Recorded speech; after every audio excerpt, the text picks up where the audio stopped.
금융당국이 시장 종사자들의 부정행위에 대해 엄정 대응을 예고했습니다. 최근 1년 동안 금융사 내부 징계를 살펴보니 솜방망이 처벌 수준인 견책에 그친 경우가 60%에 육박한 것으로 나타났습니다. 엄윤주 기자가 전해드립니다. 경기도 안양에 있는 KB증권 지점. 지난 2018년 11월 이곳에서 근무하던 당시 A 부장과 B 과장은 한 고객에게 해외 ETF 매수를 추천했습니다. 이 과정에서 이들은 고객의 동의 없이 투자 성향을 공격 투자형으로 전산 변경했고 이후 제대로 된 상품 설명도 하지 않았습니다.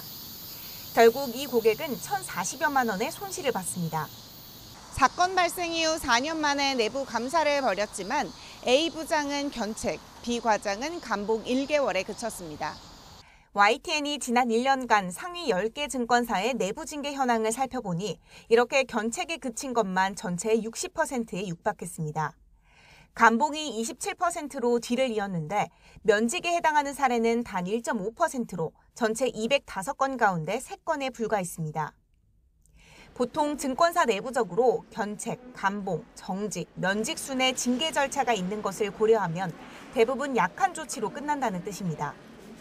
그렇다 보니 금융사들의 솜방망이 처벌, 제 식구 감싸기라는 비판이 끊이지 않고 있습니다. 내부 관리 감독이 부실하니 금융사고를 예방할 수 없다는 겁니다.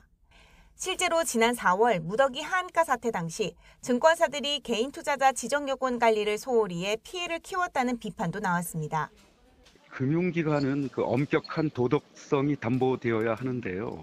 내부 직원을 잘 통제를 해서 이거 범죄를 막아야지. 그러니까 이런 상태면은 계속 증권사에서 사고, 불법이 계속될 수밖에 없습니다. 이에 대해 금융당국이 칼을 빼들었습니다. 종사자들의 시장 질서 교란 행위를 막기 위해 하반기를 목표로 검사 시스템 개편을 예고했습니다.